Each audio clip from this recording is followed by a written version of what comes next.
राज्यस्तरीय उर्वी पत्रिकार सारस्वत महोत्सव कटक जिला निश्चिंतकुल ब्लॉक स्थित उर्वी पत्रिकार राज्यस्तरीय सारस्वत महोत्सव बाणीपीठ श्रीरामचंद्र भवन में अनुष्ठित हो जाइछि। प्रथम अधिवेशन उत्कल साहित्य समाज पाठागार संपादक कवि ब्रह्मानंद विश्वाल सभापतित्व में अनुष्ठित हो जाइछि। उक्त उत्सव में मुख्य अतिथि भाव सांबादिक मुरलीधर सामल जगतरनाथ जगन्नाथ फटोचित्र में पुष्प धूप और प्रदीप प्रज्वलन कर उद्घाटन करथिले। मुख्य वक्ता भाव कवि दिलीप कुमार दास साहित्य और कविता कर्मशाला पर गुरुत्वारोप करथिले। उक्त कवितासर को कवि संबित दास सुसाहित्यिक कवयित्री लोपामुद्रा मेकाप कविता संयोजना करथिले। एही उत्सव में राज्यर शताधिक कवि कवयित्री स्वरचित कविता पाठ करथिले। द्वितीय अधिवेशन में उर्वीर संपादक शिखर कवि श्रीधर शेखर महापात्र पौरोहित्य में उद्घाटक तथा मुख्य अतिथि भाव केन्द्र साहित्य एकाडेमी पुरस्कार प्राप्त विशिष्ट साहित्यिक डॉक्टर वैष्णव चरण सामल प्रदीप प्रज्वलन करथिले। मुख्य वक्ता भाव डॉक्टर बाबाजी चरण पट्टनायक, सम्मानित अतिथि भाव डॉक्टर विजय कुमार सतपथी, उत्कल साहित्य समाज सभापति डॉक्टर गोविंद चंद्र चांद, सम्मानीय वक्ता डॉक्टर रवींद्र कुमार बिहारी, इंजीनियर रश्मिरंजन राय ओडिया भाषा साहित्य पर आलोकपात करथिले। इंजीनियर रश्मिरंजन राय पुस्तक सारस्वत सृष्टि समीक्षा पुस्तक को मुख्य अतिथि लोकार्पण करथिले। राज्यर विभिन्न क्षेत्र में उल्लेखनीय अवदान पाई 17 जन विशिष्ट व्यक्तिविशेष को संबर्धित करा जायथिला। उक्त उत्सव में विशिष्ट सारस्वत गवेषक डॉक्टर एकादशी प्रधान, डॉक्टर भाग्यधर साहू, प्राध्यापक विरूपाक्ष राय, पंडित शारदा प्रसाद मिश्र, शिक्षाविद विपिन बिहारी कर, कवि खगेश्वर महांती, सांबादिक विजय कुंवर प्रमुख कार्यक्रम में सहयोग करथिले। समस्त कवि कवयित्री मानकु उत्तरीय पुष्पगुच्छ ट्रॉफी प्रदान करा जाई संबर्धित करा जायथिला। शेष में स्तंभकार प्रमोद कुमार नायक समस्त को धन्यवाद ज्ञापन करथिले। गोटे संभ्रांत साहित्य पत्रिका उर्वी पक्षर आयोजित होती राज्यस्तरीय सारस्वत समारोह ए प्रथम पर्याय कविता पाठोत्सव अनुष्ठित होती एवं परवर्ती पर्याय विशिष्ट सारस्वत साधक इंजीनियर रश्मिरंजन राय 14 खंड पुस्तक उपर एक समीक्षात्मक पुस्तक लोकार्पित होती आमर ओडिशार प्रख्यात साहित्य साधक प्रोफेसर वैष्णव चरण सामल एवं प्रोफेसर विजय कुमार सतपथी एवं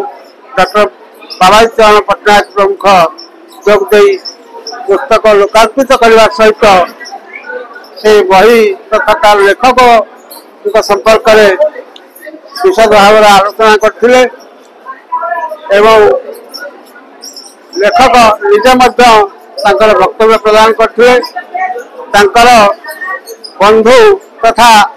उर्वी पत्रिकार संपादक श्रीयुक्त श्रीधर शेखर महापात्र ये कार्यक्रम और मुख्य आयोजक उर्वी पत्रिका पक्षर करथिले। जन साहित्यिक बंधु भाव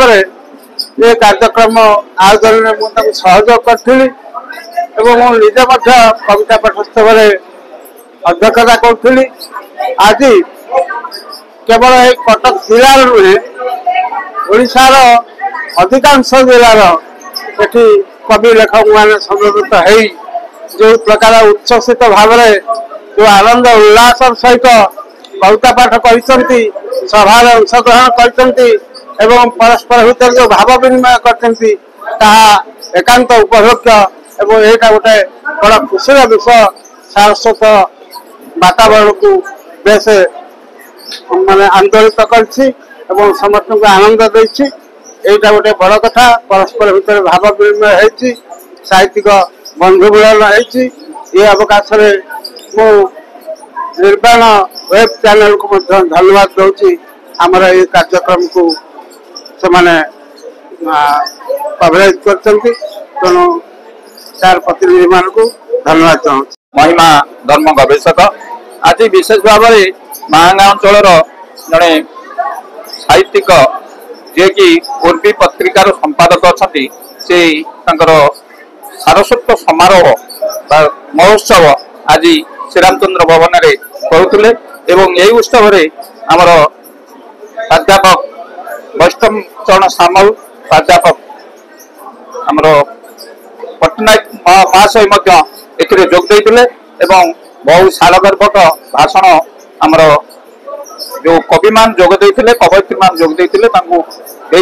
विशेष भाव में उर्वी पत्रिका एवं आम सारस्वत सृष्टि समीक्षा जहाँकि आमर हूँ इंजीनियर लक्ष्मी रंजन राय ये जो प्रचेषा समस्त जहाँ निश्चिंत धन्यवाद हम एवं समस्ते आज यही अवसर में खुशी यही कार्यक्रम को उपभोग करते समस्ते आनंदर सहित यही कार्यक्रम सफलता कामना कर बाबा चरण पट्टनायक आज मुझी उर्वी पत्रिकार जन्म संख्या और रश्मि रंजन राय कविता पुस्तक उन्मोचन उत्सव मुख्य वक्ता भाव आज ये कार्यक्रम खूब सफल हो कवि मान संख्या प्रचुर एवं पत्रिकाटी जो उर्वी पत्रिकाटी बाहर आजिकल समय उपादेय पत्रिका ये ग्रामांचल गोटे पत्रिका बाहरी साहित्य और भाषा को सुरक्षा देवे सहायता करुच्ची आठू बड़ी गौरव कथा किसी ना लक्ष्मीरंजन राय जो कविता गुड़िक लिखिं से मुख्यतः प्राचीन परंपरार धारा को आखि आगे रखी ये जुगर समस्या को निज साहित्य भितर प्रस्फुटित कर दृष्टि से जड़े सफल कवि एवं संपर्क में विशेष आलोचना एकाल होना आगामी दिन में हेब बोली मोर आशा। चंद्र भवन उर्वी पत्रिकार महोत्सव एवं कवि रश्मिरंजन राय जो 14 खंड पुस्तिकार समीक्षा तार गोटे सुंदर भाव समस्ते कवि मैंने एत दूर दूरांतर आसिक जोगदे से बहुत बड़ कथा बहुत भल भाव समस्ते सभापति वैष्णव सामल विजय पट्टनायक समस्ते बहुत भल भाव बही समीक्षा शुणिले बहुत भगवान पाखे प्रार्थना बहुत उपरक और बहुत आगक नि